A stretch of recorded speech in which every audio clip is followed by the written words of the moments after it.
사도행전 2장 42절부터 47절을 통하여서 오로지 기도하기를 힘쓰는 성도들이라는 제목으로 하나님의 말씀을 확인해야 되겠습니다.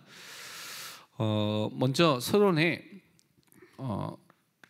좀 우리가 확인해야 될 것이 존 칼빈, 장 칼뱅이라고도 부르기도 하는데요. 16세기의 종교 개혁자죠. 그래서 성경으로 돌아가서 모든 신학과 신앙을 올바르게 회복한 지도자인데, 이제 이 칼빈이 썼던 기독교 강요 중에 이제 1권, 2권, 3권, 4권으로 구성되어 있거든요. 기독교 강요가. 그 중에 이제 3권에 20장에 대해서 이제 뭐에 대해서 쓰고 있냐면 20장이 기도에 대해서 말하고 있습니다. 그래서 기도가 뭐냐면 기도는 믿음에 있어서의 중요한 훈련을 하는 것이 기도다라고 이제 쓴 장이 있습니다. 그래서 우리는 날마다 하나님의 은총을 여기서 받아야 된다라고 이제 그 장을 썼는데, 그 장에서 기도해야 될 이 6가지 이유를 그 20장 안에 있는 한 절이라고 말하는 게 3절이라는 것에서 이렇게 설명을 하고 있습니다. 그래서 6가지 이유를 살펴보면, 첫 번째 이유가 뭐냐면, 왜 우리가 기도해야 되냐면 우리의 마음이 하나님을 찾고 하나님을 사랑하고 하나님께 예배하는 진지하고 뜨거운 열망으로 불타오르게 하기 위해서 기도해야 된다라고 말하고 있습니다. 그러니까 이 마음이 하나님을 사랑하고 찾고 예배하는 그런 열망과 소망으로 가득 차기 위해서 기도하는 것이 필요하다라고 말하는 것이죠. 그러니까 하나님과 교통하고 교제하는 것들을 통하여서 우리가 그런 마음을 갖도록 하기 위해서 기도해야 된다라고 말하고 있습니다. 두 번째는 우리의 마음에 우리가 그를 증인으로 삼는 것을 부끄러워하게 될 어떤 욕정이나 어떤 소원도 들어오지 못하게 하기 위해서 기도해야 된다. 그러니까 우리 마음속에 죄성을 따라서 살고 있는 그런 욕심들, 탐심들이 있죠. 이 탐심들, 이 모든 것들 다 버리는, 그러니까 뭐 회개하거나 자백하는 것을 통하여서 우리 자신을 점검하고 하나님 앞에 서는 그것을 하기 위해서 기도가 필요하다는 것입니다. 하나님만을 전적으로 바라보고 마음을 쏟는 기도를 하면서 하나님께 나아가기 위해서 기도가 필요하다고 말하고 있고요. 세 번째는 마음으로 하는 참 감사를 통하여서, 그리고 감사를 표하는 것을 통하여서 그의 은총을 받을 준비를 하도록 하기 위해서다. 우리가 기도를 통하여서 하나님께 감사를 드리죠. 이 감사를 통하여서 하나님께서 나에게 주시는 은혜를, 그런 은혜를 받을 수 있는 자격과 조건이 안 되는 우리에게 베푸시는 그 은혜를 받도록 하기 위해서 우리가 또한 기도를 해야 된다라고 말하고 있습니다. 네 번째는 나아가 우리가 간구하는 것들을 취하게 되고 그가 우리의 기도에 응답하셨음을 확신하는 가운데 더욱 뜨겁게 그의 선하심을 묵상하는 데 이르도록 하기 위해서 기도해야 된다.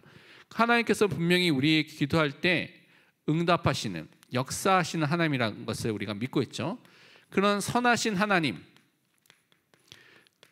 인내하시고요, 또한 모든 것을 우리에게 베풀으시는 우리 아버지 되신 하나님에 대해서 어떻게 해요? 그분을 묵상하는 시간을 갖는 것이 기도다라고 칼빈은 설명하고 있습니다. 그리고 다섯 번째는 기도를 통하여 우리가 얻게 되었다고 인정하는 것들을 더 큰 기쁨 가운데 받아들이게 하기 위해서다. 그러니까 우리가 하나님께서 우리에게 주신 것들, 많은 것들 인정하면서 그 인정으로 끝나는 것이 아니라 그것이 나에게 큰 기쁨으로 확인되고 확신되는 시간을 갖도록. 그래서 하나님께서 주셨고 하나님께서 역사하셨다는 것을 인정하면서 큰 기쁨이 넘치도록 하기 위해서 기도를 하면 더욱더 그 기쁨이 넘친다는 것입니다.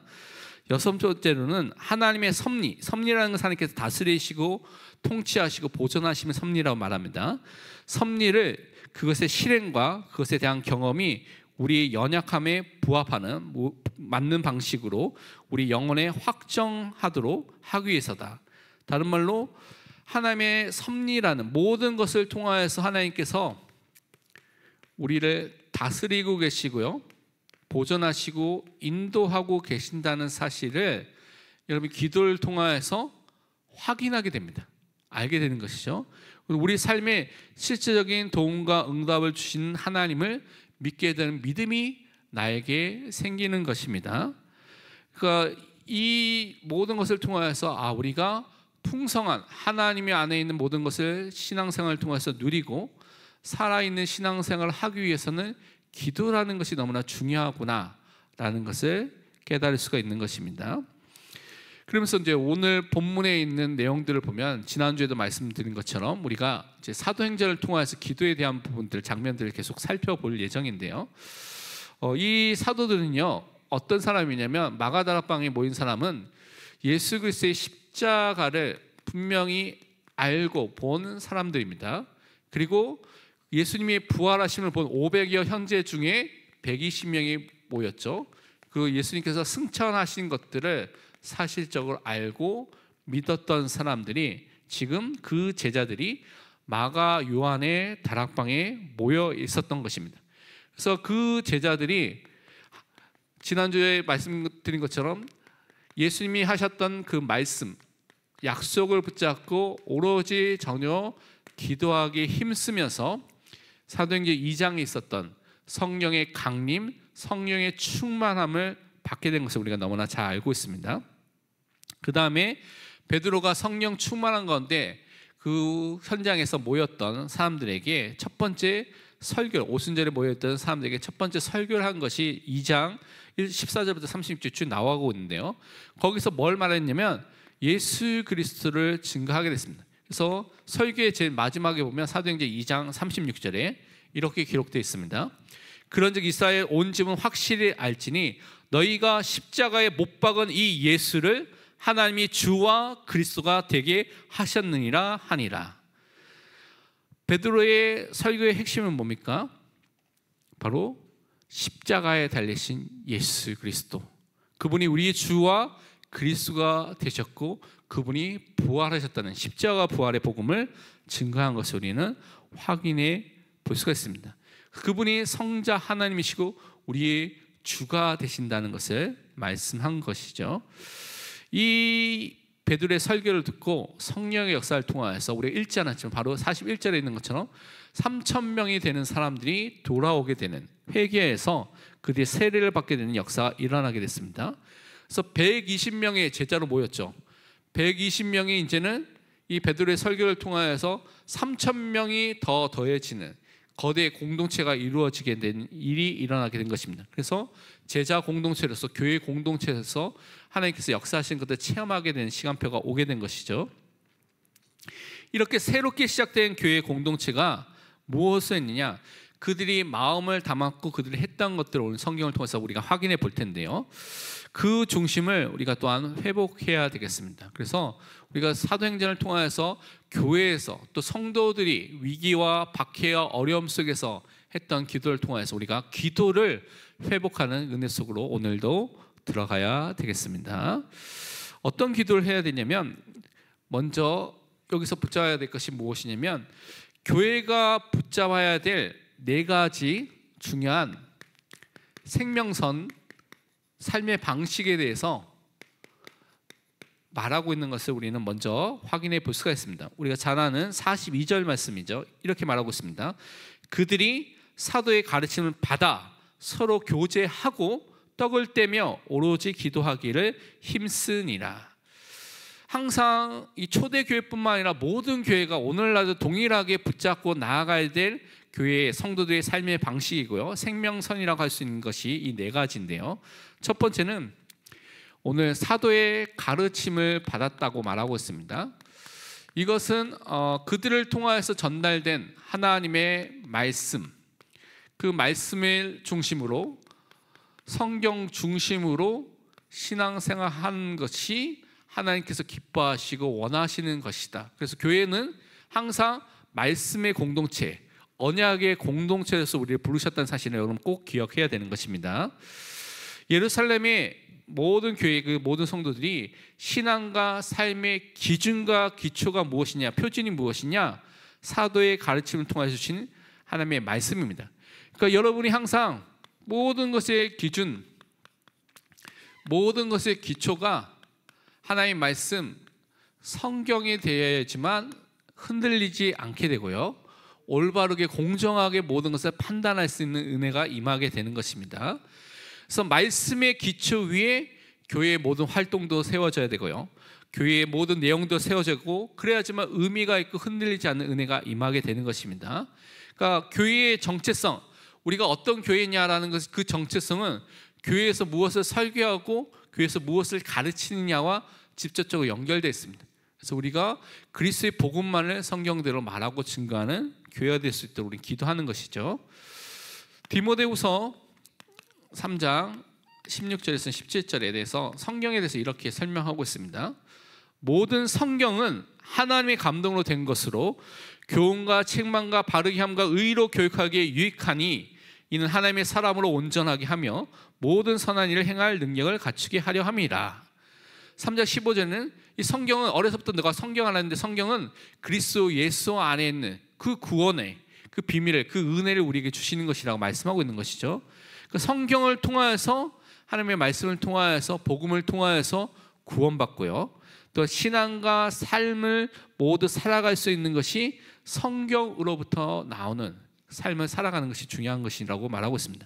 그래서 필요한 것이 여러분이 하나님의 말씀 중심으로, 성경 중심으로, 강단 중심으로 그러면서 성경을 읽는 것, 성경대로 묵상하는 삶을 사는 것이 그래서 중요한 것입니다. 그래서 우리가 매일매일 리딩 지저스를 통해서 여러분 계속해서 성경을 읽으시고요, 그 말씀 중에 중요한 말씀들, 또는 매일 성경이나 생명의 삶 같은 것을 통하여 성경 본문을 묵상하고 인도함을 받는 사람으로 서야 되겠습니다. 그 다음에 서로 교제하고라고 되어 있습니다.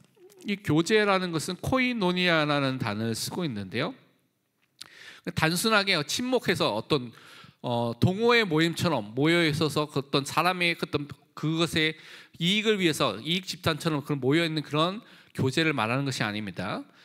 여기 교제라는 것은 사랑이 베이스가 되어 있고요, 그것을 통해서 헌신하고 섬기는 것을 말하고 있는데, 이것도 시작은 이 가르침, 하나님의 말씀이 기준이 돼서, 기초가 되어서 이 교제도 함께 이루어져야 되는 것입니다. 그래서 복음 안에서 하나가 되고 연합되어서 물질까지 공유하는 공동체가 된 것을 우리 뒤에서 확인하게 됐는데, 그런 공동체가 됐다고 말하고 있습니다. 그래서 하나님의 말씀의 가르침 위에 진정한 교제가 될 수 있도록, 그러니까 말씀이 빠진 교제를 하면 그 교제는요 다른 데로 육신적으로 흐르게 되어 있습니다. 이런 말씀이 중심이 되지 않는 교제를 하면 어떻게 됩니까? 다른 것만 계속 말하겠죠. 어제 맛있는 거 먹었는 거, 뭐 본 거 좋았던 거, 그런 거만 얘기하다 보니까 다시 결국 어떻게 합니까? 이 하나님의 말씀과 상관없는 이상한 데 떠내려가게 됐습니다. 근데 말씀이 중심이 되면 맛있는 거 얘기하더라도 다시 말씀으로 돌아오고요, 또 여행한 거 얘기하도 다시 말씀으로 돌아오고, 다 돌아옵니다. 근데 그게 안 되면 어떻게 해요? 어느 순간에 저 멀리 떠나가게 됐으니까 항상 말씀을 중심으로 하는 교제를 해야 되는 것이죠. 그래서 빌립보서 2장 1절과 2절에 이렇게 설명하고 있습니다. 그러므로 그리스도 안에 무슨 권면이나 사랑의 무슨 위로나 성령의 무슨 교제나 긍휼이나 자비가 있거든 마음을 같이하여 같은 사랑을 가지고 뜻을 합하여 한 마음을 품어라고 말하고 있습니다. 그러니까 사실은 인간의 노력과 열심으로 어느 정도까지는 교제가 되겠죠, 하나가 되겠죠. 근데 한계가 있습니다. 진짜 하나가 되지 못하는, 왜냐하면 우리가 살아온 배경도 환경도 생각도 가치관도 너무나 다르거든요. 하나를 보더라도 다 다르게 볼 수밖에 없는 그런 사람들이 모여 있는 것이 사람들이 살고 있는 현장인데, 특히 그 교회 공동체인데, 이 교회 공동체는 예수 그리스도 안에서만 하나가 될 수가 있습니다. 성령이 엮어주는 그 끈과 그 역사를 통하여서만 하나가 되는 것이죠. 그래서 성령의 역사와 그 교제의 축복이 임할 수 있도록 서로를 잘 살펴보고, 그래서 그리스도의 사랑으로 내가 그 사랑이 충만한 가운데 섬기고요, 그 말씀으로 헌신하는 삶을 살 수 있는 은혜가 임하게 되는 것을 분명히 체험하게 될 줄 믿습니다. 그래서 말씀의 가르침이, 그 말씀이 풍성한 사람이 그 말씀으로 나누고요, 서로 사랑하고 섬기는 그 일이 일어나는 것을 말하고 있고요. 그 다음에 떡을 떼며라고 말하고 있습니다. 이것은 성찬과 애찬을 말하는 것인데, 이것은 그리스도 중심으로 살아가는 그 삶을 또한 우리에게 설명하고 있는 것입니다. 그래서 여기서 떡을 댄다는 것은 그냥 뭐 빵을 떼서 그냥 간단한 식사를 한다는 그런 의미가 아니라 정기적으로 그 예배 때마다 모여서 성찬과 애찬을 했다는 것을 의미하는 것이 떡을 뗐다는 의미입니다. 그래서 이 시간을 통해서 그리스도의 십자가의 죽으심, 부활에 대한 내용들을 나누게 되고요. 이 시간을 통해서 그래서 영적으로 임재하시고 함께 하시는 그리스도의 그 축복과 영광 속으로 들어가는 시간을 교회 공동체가 초대 교회 때부터 계속해서 누렸다는 것입니다. 그래서 그리스도와 연합된 축복을 누리게 되는 것이죠. 그래서 고린도전서 11장 23절부터 24절에 보면 이렇게 말씀을 하고 있습니다. 내가 너에게 전한 것은 주께 받은 것이니 곧 주 예수께서 잡히시던 밤에 떡을 가지사 축사하시고 떼어 이르시되 이것은 너희를 위한 내 몸이니 이것을 행하여 나를 기념하라 하시고, 분명히 제자들에게 또한 지키라고 명령하시고 우리는 그것을 지켜야 됩니다. 그래서 사실은 초대교회 때는 매주 예배에 모일 때마다 성찬을 했거든요. 그래서 지금도 매주 예배를 드릴 때마다 성찬을 하는 교회들이 있습니다. 한국에도 있고요. 제가 미국에 갔을 때 여러 교회 좀 탐방할 때가 있었는데, 그때 개혁교회나 뭐 CRC나 뭐 그런 교단에서는 매주 그런 성찬 예식을 하는 교회들이 있더라고요.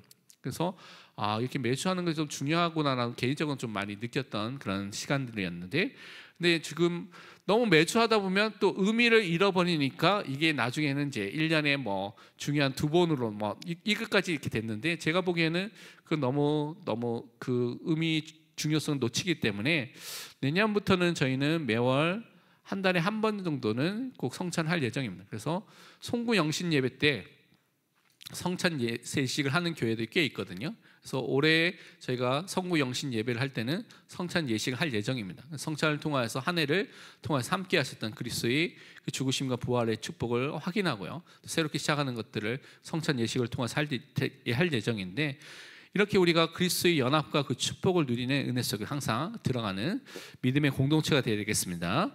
그 다음에 뭐 했습니까?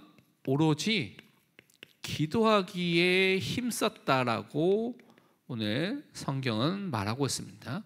그러니까 우리가 교회 공동체가 다른 것이 아니라 기도하는 공동체, 말씀의 공동체, 말씀 중심으로 교제하고 사랑과 헌신하는 공동체, 그래서 또한 그리스도 중심으로 그리스도를 따라가는 제자 공동체가 되면서 그와 함께 우리가 뭐 해야 됩니까?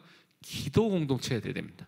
이제 기도라는 것이 너무나 신앙생활뿐만 아니라 교회에서 모든 사역의 기초가 되기 때문에 이 기도 공동체가 되는 것이 너무나 중요해서, 사도행전 여러분 읽어보면 기도하는 것과 연결해서 일어난 많은 사건들, 많은 일들을 여러분 확인해 볼 수가 있습니다. 그만큼 기도가 너무나 중요한 의미를 담고 있다는 것입니다. 근데 여기서 기도는 일회성이 아니라 기도하기에 힘썼다는 그 단어 자체가 꾸준히 전념해서 계속해서 기도했다는 것을 말하고 있는 단어입니다. 그래서 삶의 방식이 되었습니다. 그래서 우리가 기도가 나의 삶이 된 사람으로, 습관과 나의 체질이 된 사람으로 서는 그 성도 하나님의 자녀로 서야 되겠습니다. 칼빈이 말한 것처럼 이 기도가 믿음을 위한 주된 훈련이기 때문에 믿음이 성장하지 않는 이유 중에 하나는 말씀을 먹지 않는 것이 가장 큰 이유겠고요, 그와 함께 기도하지 않아서입니다. 그러니까 기도와 말씀이라는 것을 통하여서 나의 믿음이 함께 성장하는 중요한 축복을 우리 항상 누려야 되겠습니다. 그래서 기도가 할 때 이 교회가 한 마음으로 하나가 되어서, 여기서 기도에 힘썼다는 것은 공적인 기도를 말합니다. 물론 개인적인 기도도 있겠지만 함께 모여서 공적으로 기도하는 데 힘썼다는 것을 성경은 말하고 있습니다. 그래서 기도를 통하여 하나님만을 바라보고 기도를 통하여 하나님의 능력과 힘과 지혜를 공급받아서 하나님의 일을 감당하는 사람을 섰던 것을 말하고 있습니다. 에베소서 6장 18절에서 그래서 바울도 이렇게 고백을 하고 있죠. 모든 기도와 간구를 하되 항상 성령 안에서 기도하고 이를 위하여 깨어 구하기를 항상 힘쓰며 여러 성도를 위하여 구하라. 성령 안에서 깨어서 기도하는, 그 성도를 위해서 중보 기도도 하는, 그래서 기도에 항상 깨어 있는 믿음의 사람으로 서야 되겠습니다. 초대교회 때부터 그래서 중보 기도, 합심 기도, 영적으로 깨어서 기도하는 그 기도가 계속 교회에선 전달되어 왔고 계속 그렇게 기도를 해왔습니다. 그래서 우리가 중요한 사건들, 중요한 일들, 또한 대학 청년부가 오늘, 내일 우리 농촌마을 선교를 하고 있죠. 그래서 오늘은 봉사활동을 하고요. 내일은 오전에는 실제로 마을을 전도하면 마을 가가호를 방문해서 전도하거든요. 그래서 여러분 꼭 기억하시고 기도해 주시고, 내일 모레 또 우리 다민족 집중 훈련이 있기 때문에 그 현장에 다민족의 마음속에 하나님의 은혜가 임할 수 있도록 이런 중요한 기도 제목 함께 모여서 한 마음으로 또 우리 함께 기도할 때 하나님이 분명히 역사해 주실 줄 믿습니다. 그래서 이런 여러 성도에서 구하는 믿음의 기도를 통하여서 교회가 세워지고요, 믿음의 역사가 일어나고 하나님이 하시는 일들이 나타나는 것을 우리는 확인해 볼 수가 있습니다. 그러면 두 번째로, 이 기도를 하는 이 초대교회, 고대교회를 통하여서 하나님께서 하셨던 일들을 우리는 확인해 볼 수가 있습니다. 하나님께서 많은 증거와 많은 응답들을 이 기도하는 사람들에게 허락해 주셨는데, 첫 번째는 어떤 것을 주셨냐면 많은 이적들과 표적들이 일어나게 됐다라고 성경은 기록하고 있습니다. 오늘 본문의 43절에 보면 이렇게 기록하고 있죠. 사람마다 두려워하는데 사도들로 말미암아 기사와 표적이 많이 나타나니라고 말하고 있습니다. 그래서 사람들은 공동체 안에 있는 신자뿐만 아니라 공동체 바깥에 있는 불신자, 예수님 믿지 않는 사람들까지 말합니다. 그 모든 사람이 하나님께서 함께 하시는 증거, 하나님이 임재하시는 그 증거가 나타나니까요, 거룩한 두려움, 경외심이 생긴다는 것이죠. 경외심을 통하여서 이 두려움이 생긴다는 것을 말하고 있는 것입니다. 그래서 사도들이 사역하는 그 현장들마다 하나님의 능력과 예수 그리스도의 그 복음이 확실하다는 그 증거로서, 진실이라는 것을 증거로서 기적들과 표적들이 나타나도록 하셨습니다. 그래서 사도의 가르침이 그들의 머리로부터 온 것이 아니라 하나님으로부터 주어졌다는 것을 증거하기 위해서 이 표적을 주신 것이죠. 그래서 예수님께서도 마가복음 16장 20절에 분명히 이렇게 말씀해 주셨죠. 제들이 나가 두루 전파할세 주께서 함께 역사하사 그 따른 표적으로 말씀을 확실히 증언하시니라.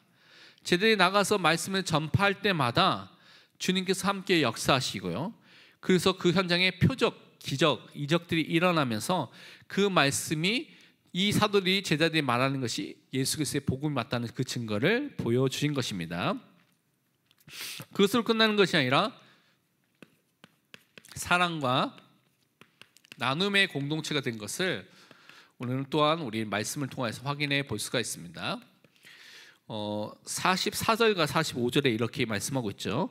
믿는 사람이 다 함께 있어 모든 물건을 서로 통용하고 또 재산과 소유를 팔아 각 사람의 필요를 따라 나눠주며, 믿음을 이미 고백하고요, 그 믿음의 공동체 안에 또 들어왔던 그 사람들이 있죠. 그 사람들이 한 마음이 되었고 한 뜻이 됐다고 말하고 있습니다. 한 마음과 한 뜻은 가르침, 이 복음, 하나님의 말씀 안에서, 그리스도 안에서, 성령의 역사 안에서만 하나가 될 수가 있는 것이죠. 그 속에서 연합이 되었기 때문에 이제는 소유까지도 서로 나누게 되는, 또 함께 나누면서 살아가는 그 일들이 일어났다고 오늘 성경 말하고 있습니다. 이것은 성령의 역사로서, 성령의 감동으로서 일어난 것이지 억지로 시켜서 한 것이 아닙니다. 그러니까 사랑의 실천이 성령의 역사 속에서 자발적으로 일어난 것을 기록하고 있습니다. 그래서 그리스도 안에서 한 몸이고 한 가족이고 한 형제고 한 자매라는 의식이 생겼기 때문에 이렇게 할 수가 있는 일이 일어나게 된 것이죠. 그래서 이들이 자기 갖고 있는 집과 토지 같은 부동산들, 그 금과 은 같은 그런 동산들, 이런 재산과 소유라는 것들을 가지고 이 필요한 사람들 도와주게 됐는데, 이 소유물을 한꺼번에 다 팔아서 바친 것이 아니라 필요가 생길 때마다 스스로 자발적으로 그것을 파는 사람들이 생겼고요, 그 소유를 팔아서 어려움 속에 있는 사람들, 필요한 사람들에게 그것을 나눠주는 일들을 했다는 것입니다. 이 말씀을 근거로 어떤 사람들은 공산주의, 아니면 제세력파, 제침례파 같은 사람들은 사유재산을 거부하고 모든 재산을 우리가 다 팔아서 나눠야 된다라고 주장하는 사람도 있었는데, 그 의미가 아닙니다. 필요한 사람들에게 필요한 만큼 그들이 재산을 팔아서 그들의 어려움을 도와줬다는 그런 의미로 설명하고 있는 것입니다. 그래서 초대교회가 뭐 사회 제사를 거부하거나 반대하는 어떤 모습을 가졌던 공동체는 아니라는 것을 꼭 알 필요가 있고요. 성도의 가난과 궁핍함에 무관심한 공동체가 아니라 성도의 사랑으로서 그들을 돕고 섬기는 공동체였다는 것을 설명하고 있습니다. 그래서 여러분이 성경에 보면 사도행전 4장에도 비슷하게 나와 있죠. 4장 32절에도 이렇게 말씀하고 있습니다. 믿는 무리가 한 마음과 한 뜻이 되어 모든 물건을 서로 통용하고 자기 재물을 조금이라도 자기 것이라 하는 이가 하나도 없더라. 그러니까 필요한 부분만큼 나누고 그렇게 하는 공동체로 썼다는 것이죠. 과부와 고아들을 구약성경에서 도와주라는 말씀처럼 어려움 속에 있는 사람들을 돕는 믿음의 사랑의 공동체가 됐습니다. 그래서 가난한 자, 어려움 속에 있는 교회 공동체에 있는 사람들을 우리 마음을 담고 또 기도하고 돌보는 공동체가 되게 되겠습니다. 그러면서 세 번째로 이들이 예배 공동체로 서게 됐을 때 하나님께서 하시는 하나님의 역사가 일어나게 된 것을 46절과 47절에 기록하고 있습니다.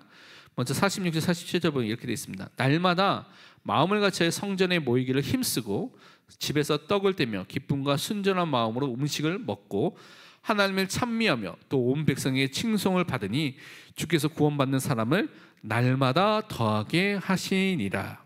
아멘. 우선은 매일 규칙적으로 초대교회는 모였습니다. 한 마음으로 공동체가 모였다고 말하고 있는 것이죠. 그래서 공적인 장소인 성전에 모여서 뭐 했습니까? 예배를 드리고 하나님의 말씀을 듣는 시간을 그때 가지고 기도하는 시간을 그 현장에 가졌던 것입니다. 그리고 그들이 사적인 장소라고 생각할 수 있는 가정에 와서는 어떻게 합니까? 구원에 대한 감사, 기쁨, 즐거움이 가득 차고 넘쳤기 때문에 진실한 마음으로 서로 교제하고요, 성찬을 하는 일들을 계속해서 끊임없이 했던 것을 성경은 말하고 있습니다. 그래서 교회당에서도 가정에서도 끊임없이 계속 연결돼서 하나님의 은혜와 축복이 나눠지는 공동체로 섰던 것을 볼 수가 있는 것이죠. 그래서 참된 영적인 기쁨이 넘치는 공동체가 초대교회 공동체였습니다. 그래서 우리가 정말 이 구원으로 하나님의 복음으로 영적 기쁨이 나에게 먼저 넘치고 우리 가정에 우리 교회에 그 기쁨이 넘칠 수 있도록 우리는 기도해야 되겠습니다. 그 기쁨이 넘치면 뭐가 나옵니까? 찬송이 나옵니다. 그러니까 우리가 정말 하나님이 주신 은혜가 너무나 감사하고 감격하면 찬송이 나오죠. 그 감사와 감격 때문에 하나님을 찬양하는 찬미하는 일들이 일어나게 되고요. 그래서 유대인들이 이 사람들 볼 때 너무나 진실하고 너무나 기쁘고 너무나 다른 삶을 사니까 그들에 대해서 어떻게 합니까? 칭찬을 했다고 말하고 있습니다. 처음에는 그들을 보면서 칭찬을 했다고 말하고 있죠. 삶이 칭찬받는 그리스도인으로 섰던 것을 성경에서 우리가 확인해 볼 수가 있습니다. 그리스도인이라면 다른 사람에게 칭송을 받는 것이 마땅한 것이라는 것을 우리가 확인해 볼 수가 있는데 요즘에는 이제 기독교인이라고 말하면 사람들이 굉장히 싫어하죠. 개독교라고 이렇게 말하잖아요. 우리가 초기에 한국의 기독교가 140년 전에 들어왔을 때 기독교의 그런 모습들, 그러면 시간이 지나면서 많은 어려움 속에 위기 속에 있었을 때의 그런 기독교의 모습과 이 산업화가 되면서 발전이 되면서 그 이후에 사람들에게 비춰진 기독교의 모습이 무슨 차이가 있어서 사람들이 이렇게 했을까? 초기에는 많은 사람이 기독교인 때문에 감동받고 그것을 통해서 신앙을 가지고 하나님께 돌아오는 일들이 많이 있었는데 요즘은 이제 기독교인 하면 치를 떠는 사람이 더 많거든요. 그런 상황이 됐습니다. 왜 그럴까요? 이 삶이라는 부분에 있어서 저는 굉장히 차이가 있다고 생각됩니다. 이 초기에 기독교를 받아들였던 우리의 믿음의 선조들은 초대 교회와 같은 말씀을 받고요, 가르침을 받고요, 그것을 통해서 말씀의 교제를 하고요, 그것을 통해서 그리스도를 항상 중심으로 살고 그리스도의 제자로서 그리스도를 따라가고요, 또 그것을 통하여서 기도하기 힘쓰면서 사랑과 헌신에 봉사를 했던 사람으로 섰는데 오늘날의 많은 기독교인들은 그것을 다 잃어버리게 되네. 그래서 뭔 큰 사건이 일어나면 기독교인이 꼭 연루가 되어 있습니다. 중요한 사건마다, 그렇죠? 그런 것을 볼 때 이 기독교의 많은 부분에 우리가 또한 중요한 삶에 대한 부분을 잃어버렸구나라는 것을 보게 됩니다. 그래서 우리가 칭찬을 받는, 남에게 칭찬받기 위해서 신앙생활하는 건 아닌데 다른 불신자에게 보기에도 인정받을 수밖에 없는 것이 그리스도인의 삶은 마땅합니다. 다른 말로 불신자가 손가락질하는 삶을 살면 그거는 내 삶을 살펴보고 성경으로 살펴봐야 됩니다. 성경대로 여러분 산다면 분명히 불신자에게 칭찬을 받는 삶을 살게 되어 있습니다. 그게 원리입니다. 그래서 그 삶을 우리 살아가고 있는지 점검해 봐야 되는 것이죠. 그런데 이렇게 칭찬을 받는데 하나님께서 어떻게 하셨습니까? 하나님께서 계속해서 친히 주권적으로 역사하셨는데 구원을 주시기로 하는 사람들, 구원받는 사람들 날마다 누가 더하게 하셨습니까? 내가 했습니까? 여러분이 했습니까? 아니요. 주께서, 하나님께서 구원받는 사람을 날마다 더하게 하시니라 라고 했습니다.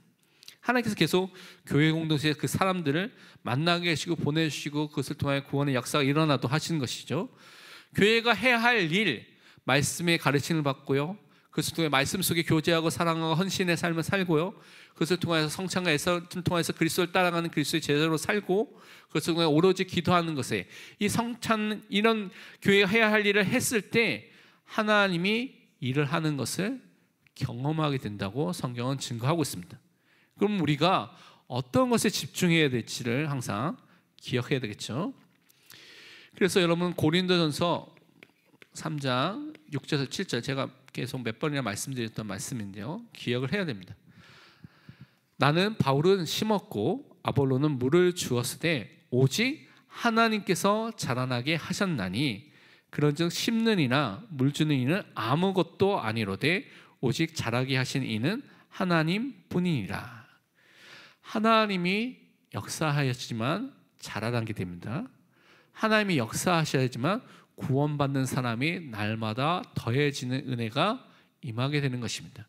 그러면 우리는 지금 내 개인이, 우리 가정이, 우리 교회가 성경에 있는 대로 초대교회가 했던 것처럼 우리가 정말 하나님의 그 말씀의 가르침에 따라가고 있는가, 그 말씀의 성경대로 순종하고 있는가, 그것을 통하여서 그 말씀을 가지고 교제하고 사랑과 헌신과 섬김의 삶을 살고 있는가, 그것을 통하여 성찬과 애찰을 통해서 그리스도 중심으로 그리스도를 따라가는 제자로 서 있는가, 또한 기도하는 기도의 삶, 기도의 공동체로 살고 있는가라는 부분을 항상 점검해 보시기 바랍니다.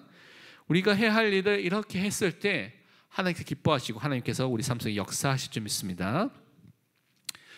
결론으로, 그래서 우리 개인이든 우리 가정이든 교회든 정말 우리는 어떻게 해야 되냐면 하나님께서 우리를 통하여서 일하시도록 우리는 기도하는 사람으로 항상 서야 되겠습니다. 우리가 잘 아는 골로새서 4장 2절에는 우리에게 이렇게 말씀하고 있습니다. 기도를 계속하고 기도에 감사함으로 깨어 있으라. 우리가 정말 기도를 계속하는, 그래서 아무것도 일을 하지 않고 기도한다는 의미가 아니라 정말 기도의 마음으로 기도하시고요, 또 많은 사람들 만나시고요, 또 감사하면서 기도하면서 영적으로 끼어서 기도하는 사람으로 서시길 바랍니다. 연휴 기간 너무나 많은 사람도 만나야 되고 가야 될 것도 있고요, 여러 가지 여러분 마음이 복잡할 수도 있고 아니면 편히 쉬는 분도 있겠지만 모든 상황 속에서 하나님께서 나의 삶을 통하여서, 우리 가정을 통하여서, 우리 교회를 통하여서 역사하시도록 기도하시길 바랍니다. 우리 함께 기도하도록 하겠습니다. 먼저